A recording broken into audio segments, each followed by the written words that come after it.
Le talk Orange Le Figaro, question Karl Meus, réponse Geoffroy Didier. Geoffroy Didier, bonjour. Bonjour. On démarre par une série de 4 questions. Vous répondez par oui ou pardon?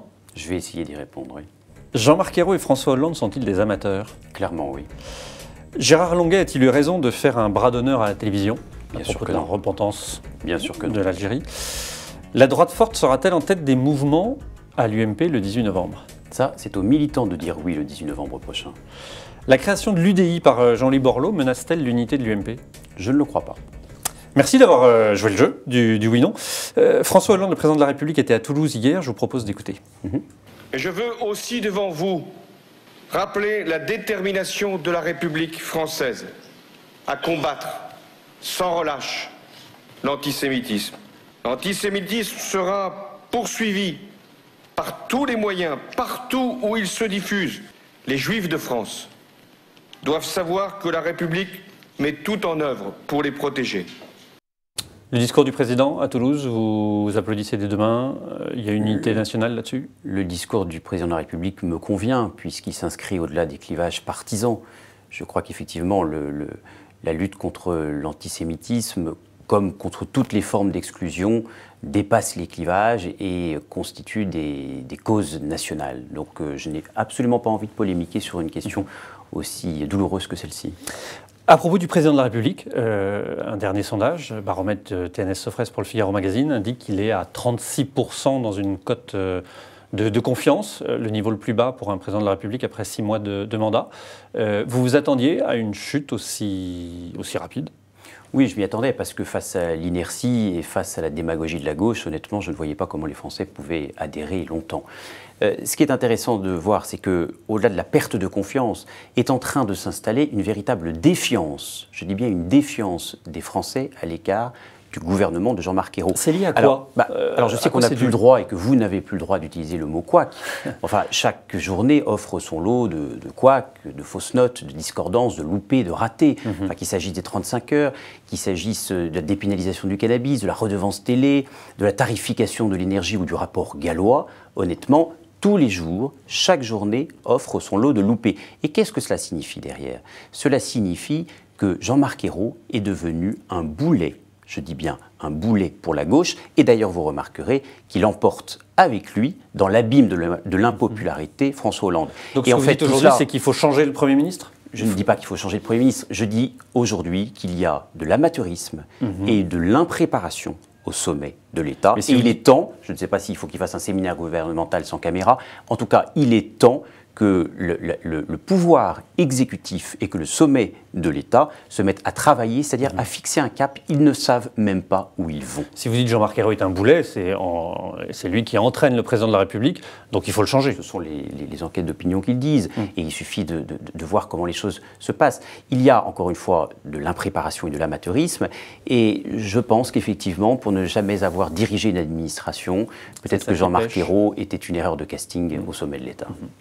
À propos de l'UMP, donc les militants sont appelés à voter le 18 novembre, à la fois pour un candidat à la présidence, mais également pour des mouvements. Ce qui est plutôt une bonne nouvelle, parce que nous offrons le visage de la démocratie militante, contrairement au Parti socialiste, où on a vu quand même Martine Aubry désigner son successeur dans les arrière-cuisines de la rue de Solferino. Donc il y a une vraie différence. Les militants ont également voté pour le Parti socialiste, même s'il n'y avait pas le choix. Après le choix. Voilà. Oui, c'est quand même curieux comme manière de faire. Donc vous, il y a le choix. Vous avez réussi quand même un tour de force, la motion, enfin le mouvement que vous présentez, la droite forte, de réunir tout le monde contre vous. Comment vous vivez cette, d'être seul contre tous? Ni bien ni mal. Nous traçons notre sillon avec Guillaume Pelletier au sein de la droite forte, sans jamais nous soucier du qu'en dira-t-on. Et si nous ne sommes pas, semble-t-il, avec beaucoup des barons, mais moi j'ose croire qu'il y a une fracture idéologique aujourd'hui qui s'opère entre les barons de la droite et le peuple militant. Nous sommes en revanche les barons sont coupés des militants, vous voulez dire? Manifestement.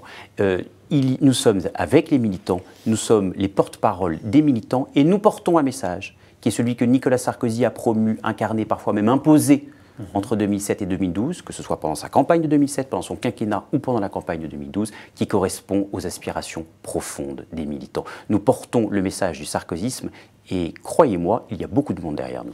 En même temps, le message du sarkozysme, vous dites de 2007 à 2012, il y a eu des différences. C'est-à-dire que la campagne de 2012 n'était pas tout à fait la même que celle de 2007.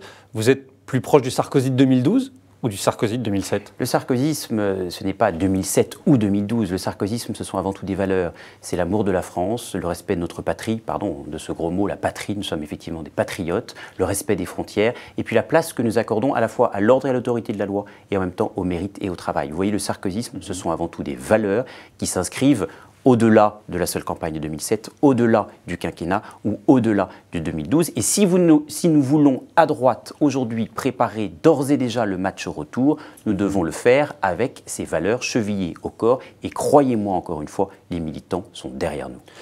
Certains sondages vous placez en tête des mouvements. Alors évidemment, c'était les sympathisants, pas les militants.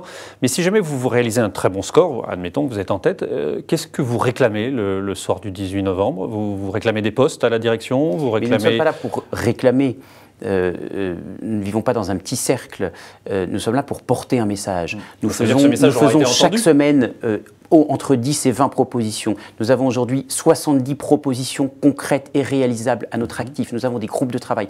Et chaque soir, Guillaume Pelletier ou moi-même sommes sur le terrain. Donc nous sommes là pour porter le message des militants plutôt que de réclamer des places. Oui, mais sauf qu'après, voilà, une fois que les militants seront prononcés, il y a des places qui vont être distribuées. Après viendra le temps, et c'est cela l'intérêt du Congrès des idées, en plus du Congrès des hommes, de peser idéologiquement sur la ligne de notre famille politique, quel qu'en soit le président élu.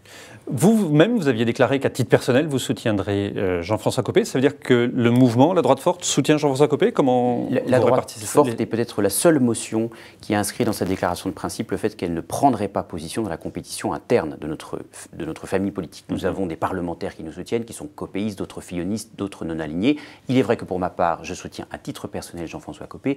Je le soutiens parce que, d'abord, comme sarkozyste, j'observe et je lui sais gré d'avoir mis notre famille politique, l'UMP, en ordre de bataille pour la campagne présidentielle de Nicolas Sarkozy. Mais pardon, Villepinte, le Trocadéro, la Concorde, c'était aussi grâce à Jean-François Copé. Et puis surtout, je crois qu'avant la phase du rassemblement des Français en 2016 ou 2017, il y a d'abord la phase des combattants.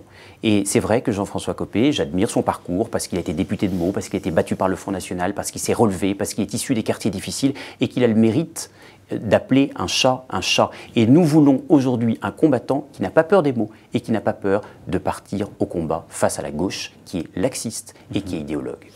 Vous êtes conseiller régional en Ile-de-France.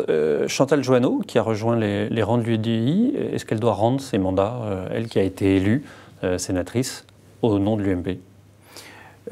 Là non plus, je ne veux pas polémiquer, chacun est libre de ses choix, mais c'est vrai quand même qu'au regard des militants, au regard des électeurs, c'est quand même un peu curieux de vouloir porter une liste au sénatorial au nom de l'UMP, alors que quelques mois après, elle quitte l'UMP pour une autre famille politique. Mais en même temps, l'UDI, ce n'est pas forcément une mauvaise nouvelle. Il faut qu'il y ait un centre fort pour qu'il y ait une droite forte. Avant, nous n'avions même pas d'interlocuteur au centre, puisque c'était François Bayrou qui s'était égaré vers le centre-gauche. L'UMP est censé représenter le centre et la droite.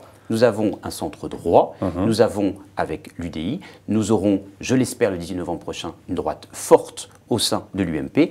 Et demain, Jean-Louis Borloo peut devenir un interlocuteur, voire un partenaire de la future majorité en 2017. Geoffroy Didier, merci d'avoir répondu à nos questions. Merci.